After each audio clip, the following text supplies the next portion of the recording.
राधे राधे, हरे कृष्णा।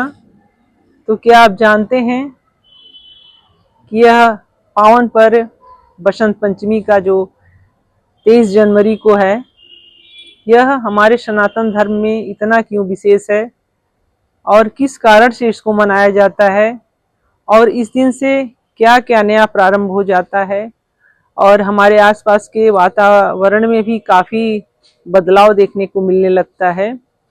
और माँ सरस्वती, जो कि ज्ञान और कला और संगीत की देवी मानी जाती हैं, इनकी पूजा हम अपने घरों में कैसे विधिवत तरीके से करें और अपने बच्चों को इस दिन के बारे में विशेष बताएं, क्योंकि इस दिन की पूजा हर विद्यार्थी को, हर बालक को जरूर करनी चाहिए, उनकी जानकारी होनी चाहिए। तो ये सारी जानकारी आज मैं अपने जो सूक्ष्म ज्ञान है उसके माध्यम से आप लोगों तक पहुंचाऊंगी। तो वीडियो अच्छा लगेगा तो अंत तक देखिएगा। और ज्ञान कहीं से भी मिले, ज्ञान को अर्जित करना चाहिए। तो मैंने भी कहीं ना कहीं से ज्ञान अर्जित ही किया है। तो चलिए, और जो लोग मेरे चैनल पे नए हैं और अभी तक मेरे चैनल को सब्सक्राइब न किए तो मेरे चैनल को सब्सक्राइब कर लें, ताकि आगे मेरे जो भी ज्ञान या भजन की जो भी वीडियो है आपके पास सबसे पहले पहुंचे। और लाइक करना और कमेंट में राधे राधे या जो भी आपके इष्ट हैं उनको लिखना ना भूलें। तो चलिए प्रारंभ करते हैं कि यह बसंत पंचमी का पावन पर्व जो हमारे सनातन धर्म में बड़ा ही इसका विशेष स्थान है, तो क्यों मनाया जाता है और इसका मनाने का मुख्य कारण क्या है। तो इस दिन ज्ञान, कला और संगीत की देवी, सभी को ज्ञान का भंडार भरने वाली माँ सरस्वती का जन्म दिवस होता है। इसीलिए मुख्य रूप से बसंत पंचमी के पर्व पर माँ सरस्वती की पूजा की जाती है। और इस दिन से ही आप देखेंगे तो ऋतुओं में भी काफी परिवर्तन हो जाता है। हमारे वातावरण में एक खुशनुमा माहौल हो जाता है। जैसे कि अगर आपके अगल बगल खेत खलिहान है तो आपको वहाँ पीले पीले सरसों, हरे हरे खेतों में पीले पीले सरसों के फूल जब दिखते हैं तो वह बड़ा मनमोहक दृश्य होता है। इसकी जो ये तिथि होती है बसंत पंचमी की, यह माघ मास के शुक्ल पक्ष की पंचमी होती है। इस दिन से ही आप देखेंगे कि होली का जो समय है प्रारंभ होने लगता है। मौसम में जो बदलाव आता है और जगह जगह पे होलिका का जो वो रख दिया जाता है, लकड़ियां इकट्ठा करके इसी दिन से इकट्ठा होने लगती हैं होलिका दहन करने के लिए। बसंत पंचमी का अवसर सभी के लिए बहुत विशेष होता है, लेकिन खास करके विद्यार्थियों के लिए, बच्चों के लिए इस दिन अपने बच्चों को इस बसंत पंचमी के अवसर के बारे में बताएं कि यह हमारे सनातन धर्म में एक नई ऊर्जा और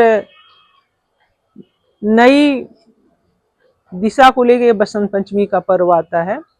तो बच्चों को इसके बारे में विशेष रूप से जानकारी होनी चाहिए। इस दिन अपने बच्चों से विधिवत, अब अगर आपके घर में माँ सरस्वती की फोटो हो तब तो बहुत ही अच्छा है, उनको माला फूल से और बच्चों से ही कराएं, क्योंकि बच्चे हमारे आने वाली पीढ़ी हैं, धरोहर हैं, तो उनका ज्ञानवान होना बहुत ही जरूरी है। तो इस बसंत पंचमी पर्व को बड़े उत्साह से मनाएं। यह न सोचें कि यह कोई छोटा मोटा पर्व है। यह हमारी जो ज्ञान की देवी सरस्वती हैं, बिना ज्ञान के किसी को कुछ नहीं मिल सकता। जब ज्ञान होगा तभी आपका व्यक्तित्व निखरेगा। तो जो हमारे बालक हैं, हमारे बच्चे हैं, तो उनको उनकी शिक्षा दीक्षा अभी शुरू हुई होती है, तो उनको इस दिन के बारे में जरूर पता होना चाहिए। इस बसंत पंचमी से होलिका की तैयारी शुरू हो जाती है।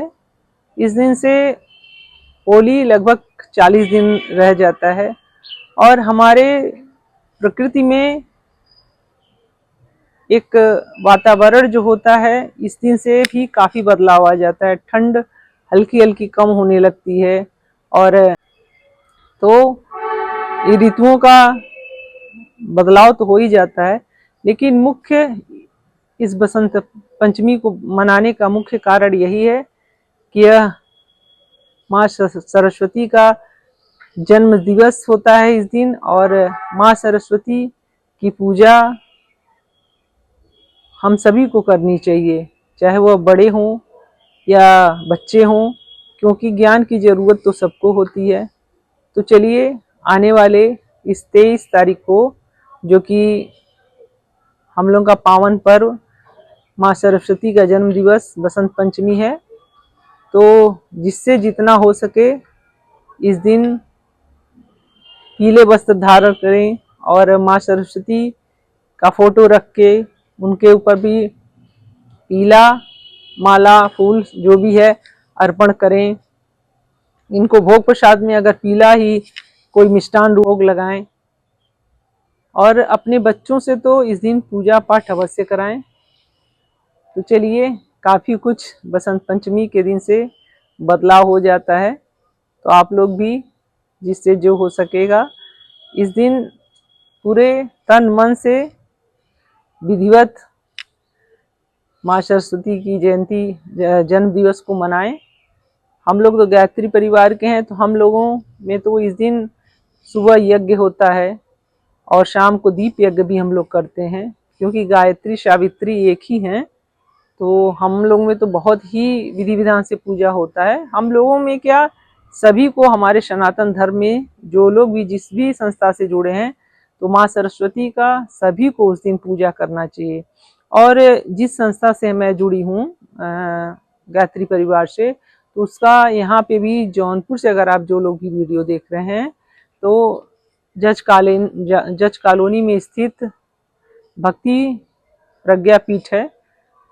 तो आप 23 तारीख को बड़े अच्छा प्रोग्राम का वहाँ आयोजन किया गया है ये बसंत पंचमी के पर्व पे। तो आप लोग भी आके इस कार्यक्रम का हिस्सा बन सकते हैं और हवन यज्ञ करके दीप यज्ञ करके अपने जीवन को कृतार्थ करें। तो जिनके पास भी मेरा वीडियो पहुंच रहा है, वह इस वीडियो के माध्यम से कचहरी रोड जज कॉलोनी में भक्ति प्रज्ञा पीठ जो है वहाँ पहुँचे और हवन यज्ञ भी करें। जय माँ सरस्वती और बसंत पंचमी की ढेर सारी सबको शुभकामनाएं। जय जय श्री राधे। वीडियो अच्छा लगे तो लाइक करना बिल्कुल ना भूलें।